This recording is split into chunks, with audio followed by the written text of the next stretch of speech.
नमस्कार दोस्तों, स्वागत है आपका मेरे चैनल इंडियन में। और आज बात करते हैं देश का सबसे बड़ा मुद्दा जो देश में चल रहा है अभी, देश का नामकरण करने का। तो इस देश का नाम बदलने की ज़रूरत क्यों पड़ रही है पता नहीं है।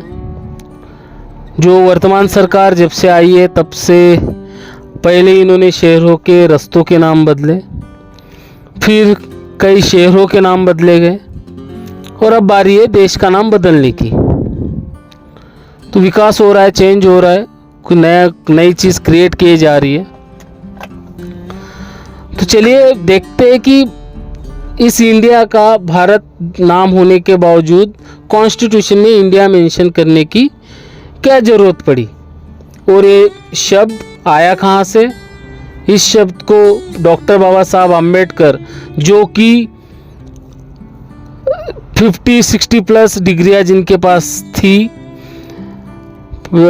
और कई भाषाओं का ज्ञान था, इतने बड़े विद्वान, इतने बड़े ज्ञानी पंडित, इतने बड़े देश के सबसे पढ़े लिखे व्यक्ति आज तक इस इंडिया में, इस भारत देश में ना कोई पैदा हुआ, ना शायद ही कभी पैदा होगा।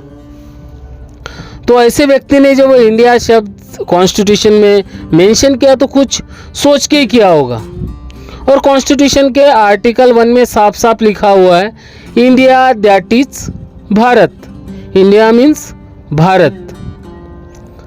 तो चलिए देखते हैं कि इस इंडिया को कॉन्स्टिट्यूशन में क्यों लिखा गया, इंडिया क्यों लिखा गया। तो मैं एक छोटा सा एग्जांपल दूंगा। जैसे अमेरिका को इंग्लिश में अमेरिका लिखते हैं, अमेरिका बोलते हैं। जापान को इंग्लिश में जापान बोलते हैं, जापान लिखते हैं। भूटान को इंग्लिश में भूटानी लिखते हैं, भूटानी बोलते हैं। श्रीलंका को इंग्लिश में श्रीलंकाई बोलते हैं और श्रीलंकाई लिखते हैं।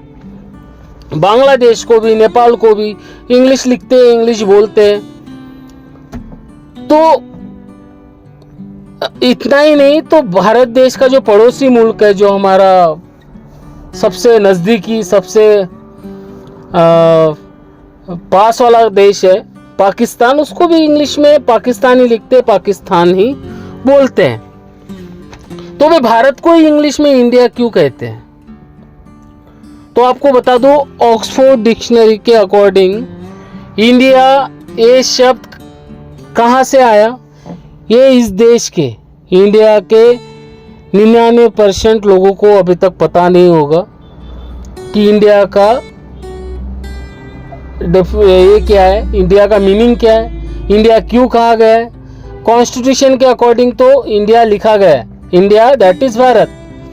बट इंडिया लिखने की जरूरत क्यों पड़ी। इतने बड़े महान व्यक्ति, इतने पढ़े लिखे व्यक्ति ने इंडिया का नाम कॉन्स्टिट्यूशन में क्यों लिखा।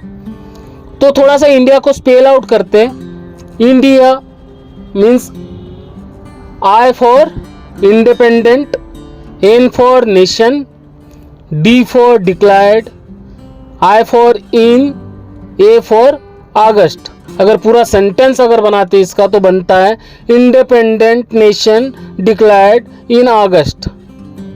इसलिए डॉक्टर बाबा साहब आम्बेडकर जी ने इंडिया ये शब्द इंडियन कॉन्स्टिट्यूशन में मेंशन किया। मे भी ये नई इंफॉर्मेशन होगी आप लोगों के लिए, तो प्लीज़ इस इंफॉर्मेशन को लोगों तक शेयर कीजिए। इस इंडिया के हर एक नागरिक तक ये इंफॉर्मेशन पहुंचनी चाहिए। इस मैसेज को जितना हो सके उतना शेयर कीजिए और हाँ, सब्सक्राइब करना चैनल को ना भूलें। Thank you so much.